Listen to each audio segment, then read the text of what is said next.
যদি এরকমই হয় তাহলে গণভোটে যান এগুলোর উপরে মানুষ ঠিক করুক। মানুষ যদি বলে যে না দরকার নেই তো দরকার নেই, আমাদের কি দরকার? মৌলিক সংস্কার হইতে হবে। আচ্ছা, কিভাবে হইতে হবে সেটা আমরা ইন লেংথ ডিসকাশন করি নাই।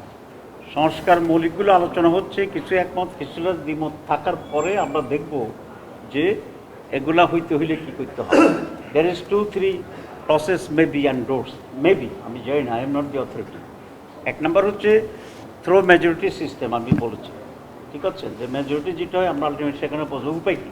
আপনি কোনোভাবেই মানবেন না, আপনি যে আমরা মানেন না এই জন্য জেলে নিয়ে গেলাম, জেলেও বললেন যে আমি মানি না, আপনার মার দিলাম, মারির পরে বললেন যে আমি মানি না, এবং মারতে মারতে আপনার একের কবর নিলাম, মৃত্যুর সময় বলে দিবেন যে আমি না মানিয়া মরিয়া গেলাম। হইতে পারে না, যেহেতু আপনার মানি না। তো তাহলে উপায়টা কি? We have to invent and accept some source of solution. এটা যদি জামাত গোয়ার্তমি করে, জামাত should not be considered by the people. এটা যদি সি পার্টি করে, you should not consider that.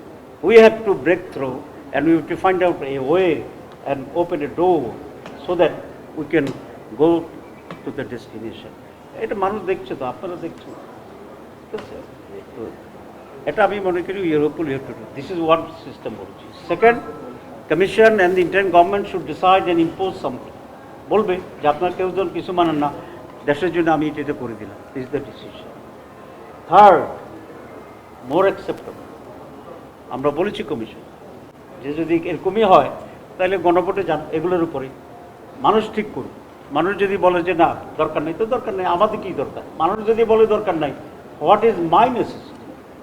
আর মানুষ যদি বলে যে হ্যাঁ দরকার আছে, আমি ভোট দিয়ে এটা ঠিক করলাম, হু আর ইউ টু অপোজ ইট? আপনি কেইটা অপোজ করবেন?